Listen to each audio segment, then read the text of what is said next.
Time now for our rants and raves, starting with you, Dan. Well, I could make this a rant for Twitter, which is always in order, but instead I'll make it a rave for researchers at the University of Utah and Temple University.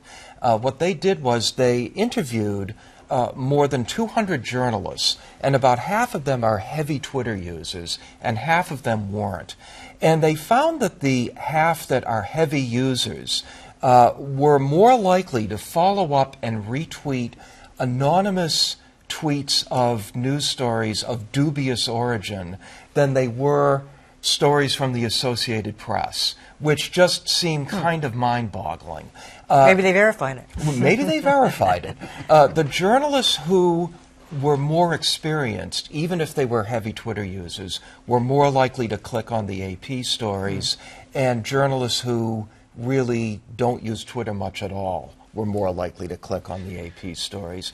So it just really shows that Twitter's very popular among journalists. Not much of anybody else. I know, it's just us, and or you. And, well, and yeah, Adam. there you go. You know, though, I feel like, I mean, I use it more than I should, but I also love the idea of just quitting it altogether. I think it'd be fantastic to get off it. So, no, but you know, yeah, on a given weekend, if I don't use it, I feel so much better. You could quit it the way Maggie Hamerman did. Right. Yeah, but just she goes right right on tweeting. Yeah. Tom. I'm just going to, and I'm reluctant to do this, but I'm ranting about what's happened to the New York Times Sunday magazine. Oh, yeah. Which had always been one of my favorite parts of the paper, to sit back on a Sunday morning and get some substantive journalism. And often they had some of their best, most in-depth reporting in there.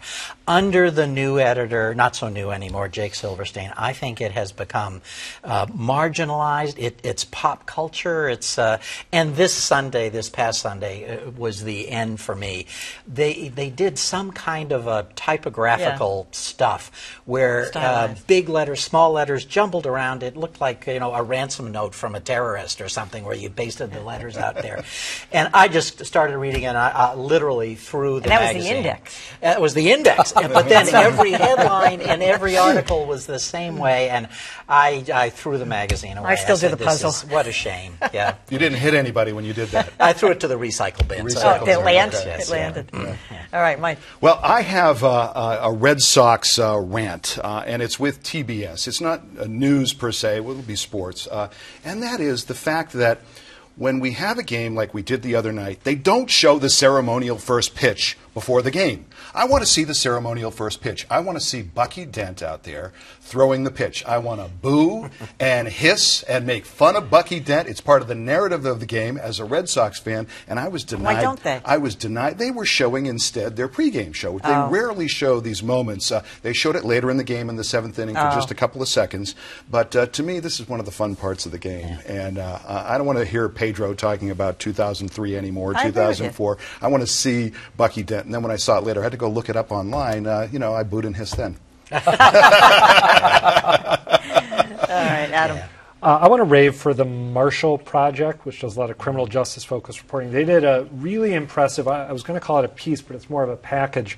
It has print, it has terrific photos, and also some excellent video. I think the video is what I like most.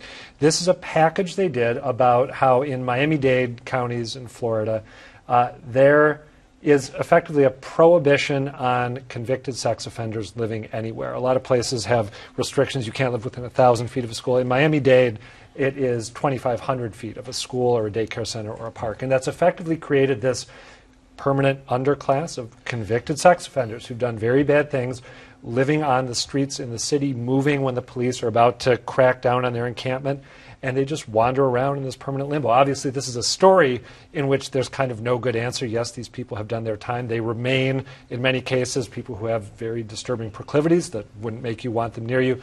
But this brought to life the reality of this limbo state that they're in a way nothing else I've ever seen or heard or read does. So it's worth checking out. If you Google Marshall Project Banished, you'll find it, and it's fascinating. Interesting. Do any of them just ever move away and leave town, and then law enforcement loses track of them? I don't know about that. I know a lot of them have friends or family who they could live with, But when night comes, because they have a curfew and they have to be, not close to schools or daycares or parks at nighttime, then they have to go back out into these little encampments. Yeah, really, really fascinating, really troubling. And I don't know what the answer is, but it's a So great there have piece. to be maps that have these radiuses drawn, and you can only... And there's almost nowhere, Wow. All right, finally, tonight, I have a rant for the media in general over this whole Banksy thing.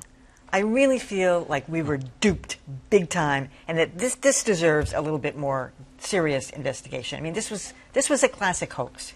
I mean, Sotheby's knew about this. I'm certain of it. This is the self-destructing artwork. This is the self-destructing artwork, which the whole thing was planned in advance, including the buyer, who now is maintaining. She bid $1.4 million.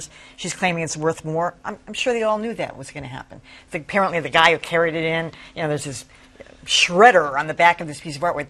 Do you know what it's like? Have you ever gone to one of these galleries when they're hanging these things? Oh my gosh, it's precious cargo. It's like somebody knew that there was a shredder on the back of it. Did you run your beef here by Jared Bowen?